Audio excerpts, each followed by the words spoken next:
Hello everybody, welcome back to NEET Biology by PEBBLEZ Pedagogy. Today let us start with the second chapter, which is biological classification. If you would like to know what the first chapter was all about, please refer to my previous videos. Now let's get started with this. I hope all of you have heard of Aristotle before.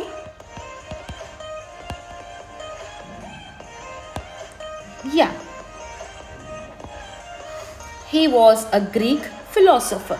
Now, some of you might be wondering, why am I talking about Aristotle? See, we have to understand that since the beginning of civilization, there have been many attempts made by various philosophers, scientists, naturalists to group all living organisms into various categories. It was done out of sheer need to use these plants or animals for their own purposes. Now, let us start with the discussion about Aristotle and the system which he used to classify living organisms. It is indeed very important to know history of classification because it will help you understand on what terminology or what characteristics have governed the present day classification of living organisms. All right.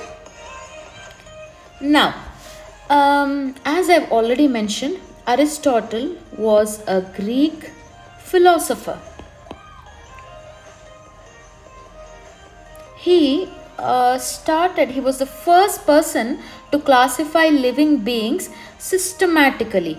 He observed the visible characteristics of plants and animals, which actually enabled him to group them into the following types.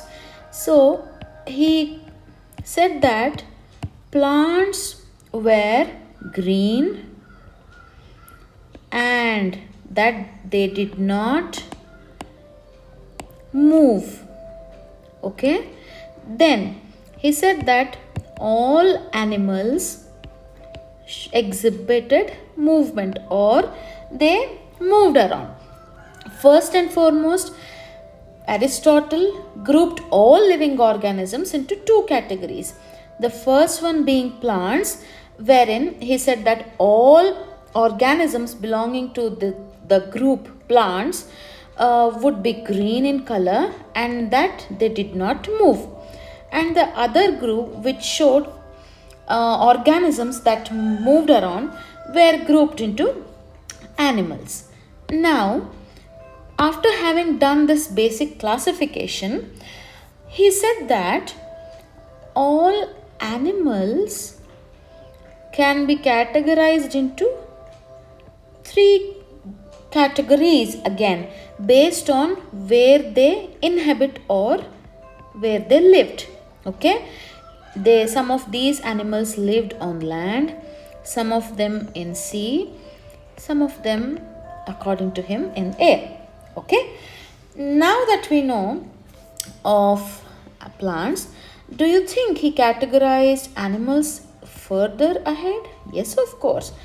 He did group these plants into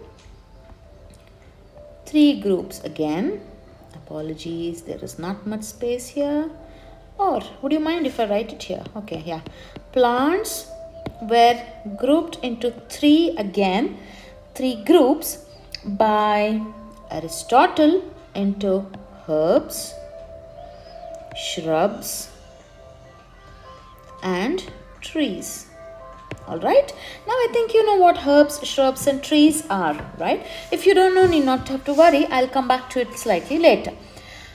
Now that you know what made Aristotle or what made the people in the past categorize living organisms into various groups, or why was it important? We have learnt about Aristotle, how he started grouping together the living organisms into basically two groups, plants and animals. And animals were further classified into those which live on land, those which inhabit the sea and the air. He also said that animals could be grouped into those which are having or with blood and animals without blood. This sounds ridiculous at the moment, considering that we know all living organisms, especially the animals, have blood. So remember, this was way ahead of our times, wherein the microscopes were not invented, not much studies were done to fall back upon. Before all this happened, these philosophers, naturalists, scientists actually made an effort to categorize living beings into various groups. Okay, this was about Aristotle. Now let us move ahead to the next person who is important in the history of biological classification, that is Linnaeus. You might have heard about Linnaeus when we discussed biological or binomial nomenclature in the first chapter. Anyway, if you would like to know more about it, go back to that video and you may have a look at it. Here I would not be going into depth of what binomial system of classification or naming is. Okay, here Linnaeus was a Swedish naturalist. All right, he grouped all living organisms into two kingdoms.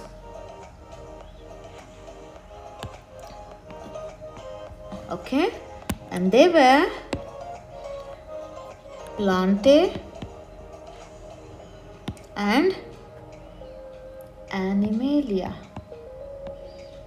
As the name themselves suggest, Plantae included all plants, Animalia included all animals. He was also instrumental in suggesting to us that a new system of naming any living organism, which was called as the binomial system of nomenclature. All right, here he said that each living organism should have two parts in a name. First part being the name of the genus, followed by the name of the species. We have taken an example of Homo sapiens in our video, which corresponds to binomial system of nomenclature with regards to the first chapter, Homo sapiens. Homo sapiens is a scientific or binomial name for human beings, right? Homo is the name of the genus and species is sapiens. Okay, so a name, scientific name, has two parts. First is the genus name, the second one is the species name. This was also the contribution or the credit for binomial system of nomenclature goes to Linnaeus. Now let us go on to the next person who has contributed equally to the biological classification. Sorry, yeah. Now, he was R.H. Whittaker. In the year 1969, he actually proposed a 5-kingdom classification, wherein he retained the two kingdoms, Plantae and Animalia, and to that he added 3 more kingdoms.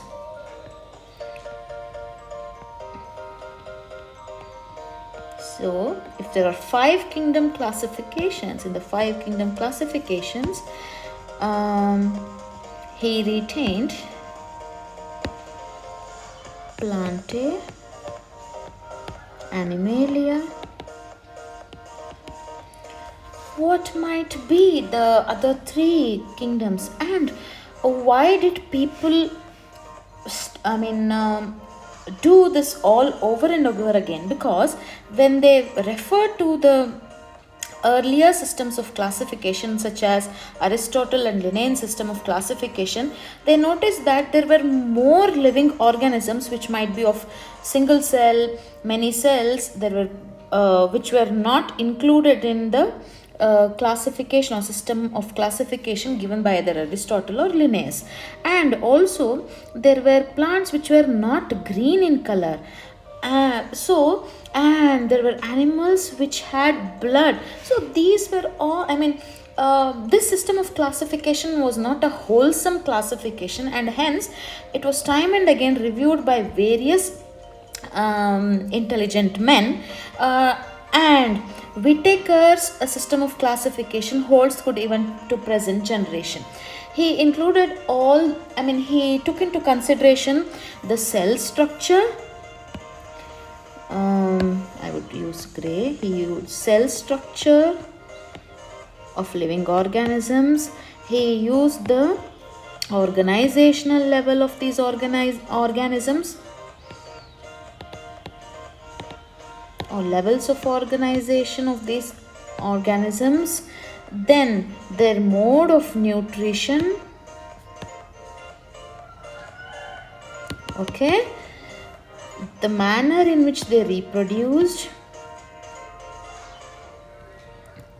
and their evolutionary relationships.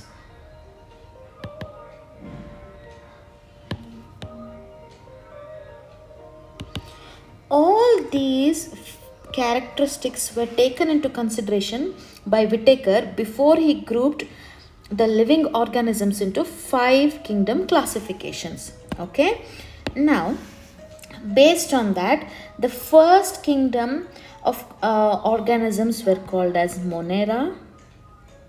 Okay, the second one were called as Protista. The third kingdom was the fungi, the fourth being Plantae, and the fifth being Animalia. I repeat, R.H. Whittaker in 1969 proposed the 5 kingdom classification, which was mainly based on these characters such as cell structure. He studied the cell structure, grouped the organisms which were mostly single cellular into Monera, and like that we would go into details of each kingdom in the upcoming videos. Okay, he made use of mode of nutrition, levels of organization, the way these organisms reproduce, and their evolutionary relationships to classify or group the living organisms into Monera.